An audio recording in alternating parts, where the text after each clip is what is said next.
Hey guys, Robbie Falk here. A little talking dogs for you. Instant reaction from Mississippi State getting left out of the regional hosting this year in 2024. The Bulldogs were hoping to get a regional back in Starkville for the first time since 2021 after back-to-back seasons of missing the tournament completely, and they do not get it. 16 host sites were announced on Sunday evening. Of course, the full schedule is going to be the full bracket's going to be announced on Monday at 11 a.m. on ESPN2, so make sure that you're tuned into that. But this has been kind of speculation for about a month now. Where would Mississippi State end up? Would they host? Would they not host? What was going to happen?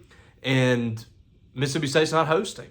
And I reported on the board, if you're on the On3 Maroon and White Daily message boards, you kind of saw this coming earlier this afternoon. I reported a couple hours before the announcement was made that it was not looking good for Mississippi State. They were facing an uphill battle with the committee, picking them over East Carolina. And basically what it boiled down to, a lot of people inside that room are mid-major coaches or mid-major ADs or mid-major administrators.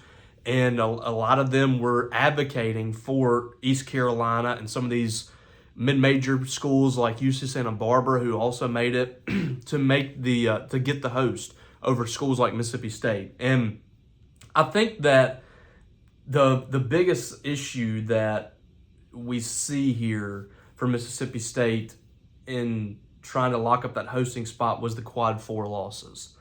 And let's kind of dive into the resume here, because ultimately I think it came down to Mississippi State and East Carolina for that spot. They threw a little bit of a curveball with Arizona getting a hosting spot. I thought Duke might get that after winning the ACC tournament. I think what we saw is probably they had this locked up more than likely before the championship. Duke finished with a 16 RPI, so it's hard to imagine Duke winning the tournament really affected their chances there. I think this was probably already wrapped up at this point. Arizona won the Pac-12, and I understand the people that are looking at their resume and wondering why they got in. It looks like they probably wanted a little balance in the hosting discussion. Arizona, 31 RPI, which has got to be one of the highest RPIs to ever host. And that was kind of the question coming in. What was the committee going to do as far as their hosting criteria? Last year, John Cohen came out against the RPI, talked about how it had its flaws. It needed to be fixed. They needed to find other things that could kind of go into it, because the RPI has been heavily weighted into these decisions over the years. And this was a year that it looks like they looked at some other things. Conference championships could have possibly been it. I think, Big 12 champion is hosting. SEC champion obviously is hosting. Pac-12 champion UC Santa Barbara is hosting as a champion of their league. Eastern Carolina won the American Athletic. They're hosting. So a lot of these schools that are hosting are conference champions. And it looks to me like that was weighed heavily into this. I'm not saying the RPI didn't matter, because obviously you look at it and Tennessee, A&M, Kentucky, North Carolina, Arkansas, Georgia, Clemson, and Florida State, the top 8 RPI schools are all hosting. And then after that, Wake Forest is not hosting. Indiana State is not hosting. Let's see, who else? Duke is not hosting. Dallas Baptist is not hosting. So 4 schools out of the top 18 are not hosting, or the top 18 in RPI. So I don't think that was looked at 100% as the reason teams are hosting, but I do think that was kind of weighed into it. Then you have 2 hosts that are in the 20s or 30s. East Carolina at 22, Arizona at 31. Mississippi State was in the mix. I believe Indiana State was in the mix. I kind of like not putting them there, because I just didn't think their resume was incredible. 75 strength of schedule. There were 10 in the RPI, but I just don't really understand this metric all the time. It's kind of confusing. East Carolina lost. They lost twice to Wichita State, and they should have lost the other time to them. They had a big 9th inning. They would have been out quicker than they were, but they were defeated yesterday and put out of the American Athletic tournament. But 19-8, they were 5-2 in quad one games. They didn't have a ton of bad losses, I guess you could say. They lost 6 games inside quad 3 and quad 4. And, obviously lost 2 games against a Wichita State team that is in the 80s, I think, at this point in RPI. And for Mississippi State, I mean, they actually moved down in this SEC tournament for going 2-2 and beating the number 2 RPI team and the number 32 RPI team in Ole Miss, and also lost to number 20 and number 1, and lost to those teams by 1 run. I think that the KPI was a good measurement to kind of show where Mississippi State was, because it measures game by game. And Mississippi State had a lot of close games. They lost 12 games this year by 1 run. And they lost 9 games during the season, during SEC play, by 3 runs or less. This team has been very close. They haven't been able to win those games. And that, to me, is the biggest takeaway here. Mississippi State should have just taken care of business.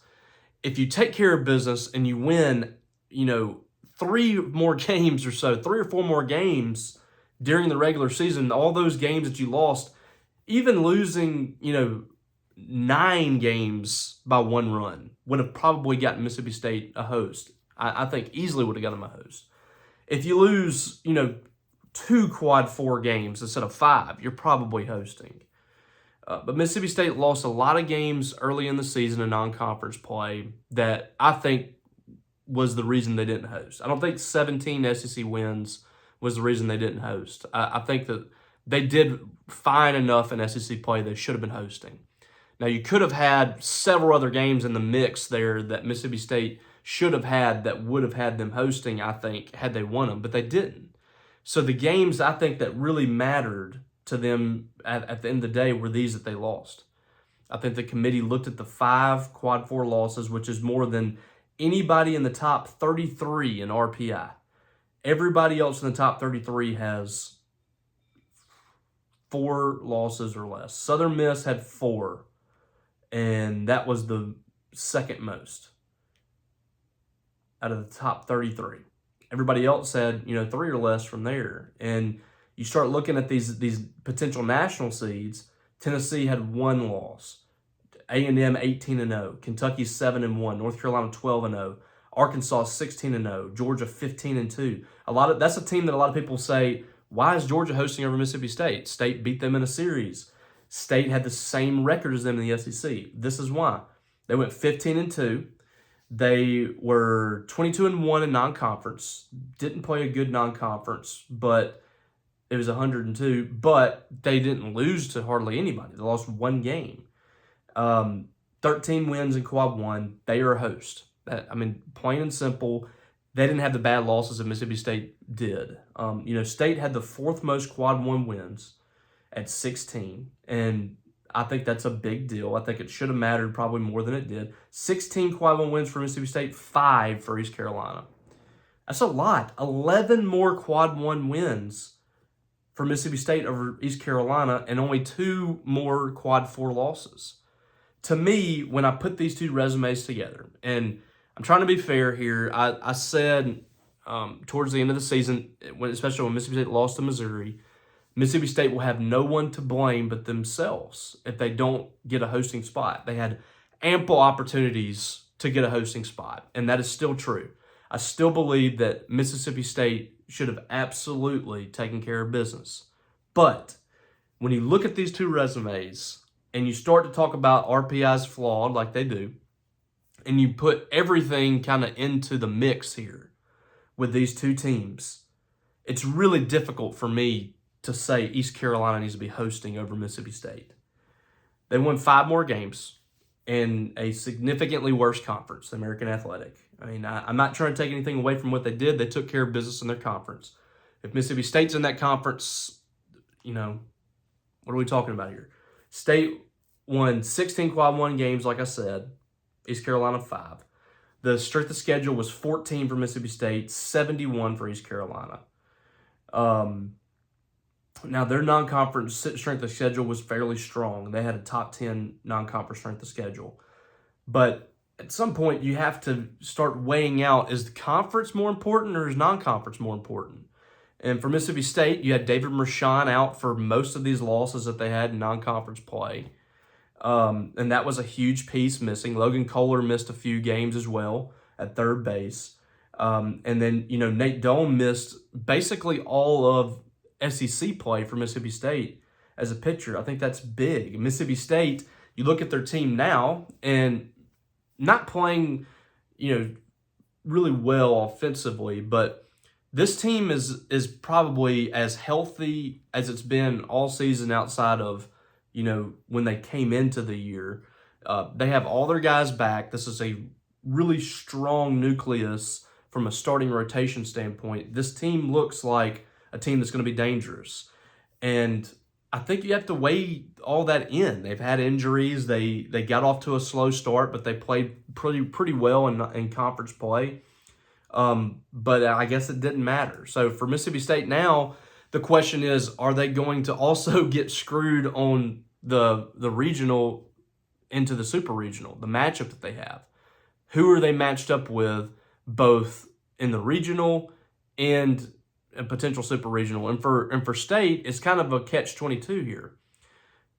Do you want to go to, I'm guessing East Carolina's probably going to go to North Carolina. That makes the most sense to me, because when you think about it, I don't really think that when they make out the 1 through 6 teams that it's always going to be, it's ranked literally 1 through 16. The top 16 teams are ranked correctly. I think it's matchups more often than not. And maybe the top 8 is ranked in order, but I think that the top 16, the other 8 are probably ranked on matchups. So for Mississippi State, you don't want to be paired with Tennessee out of a regional. You do not want to be in Tennessee's super regional. That's just my opinion on it. I think they're probably going to be paired with a SEC team, though. So I'm thinking Kentucky or Arkansas, if it's not Tennessee.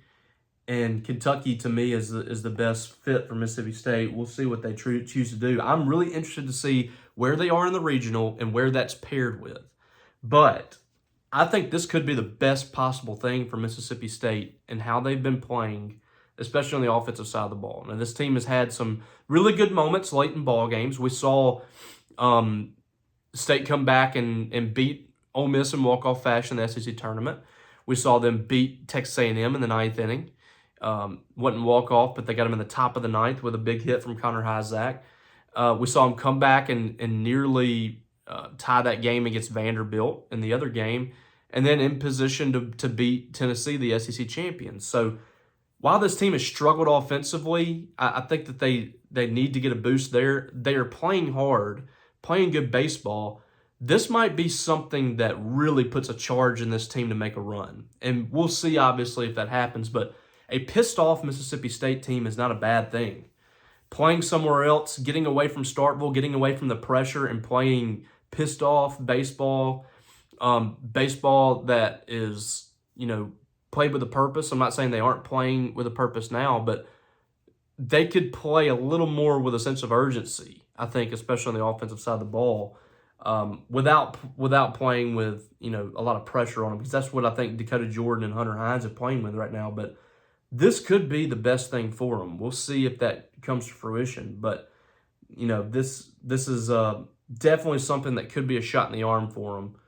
And Monday is going to reveal a lot to see where Mississippi State ends up. So, about to jump on the podcast with Brian Haydad, Thunder and Lightning. Make sure you tune into that. We should have that up here tonight.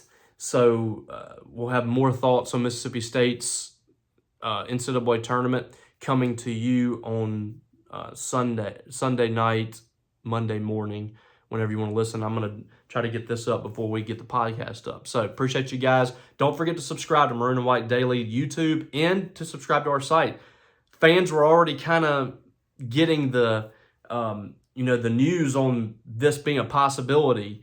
So I think that you guys want to come over there and check us out. We got a lot of great news coming from men's basketball. Transfer portal still open. Football camps are starting this week. Paul and I will have coverage of that this week, so make sure you're over there for that. And then obviously I'll be covering Mississippi State's baseball tournament run the rest of the way. So come check us out. Subscribe to this YouTube channel. Tell your friends about it. We'd appreciate it. And we will catch you down the road.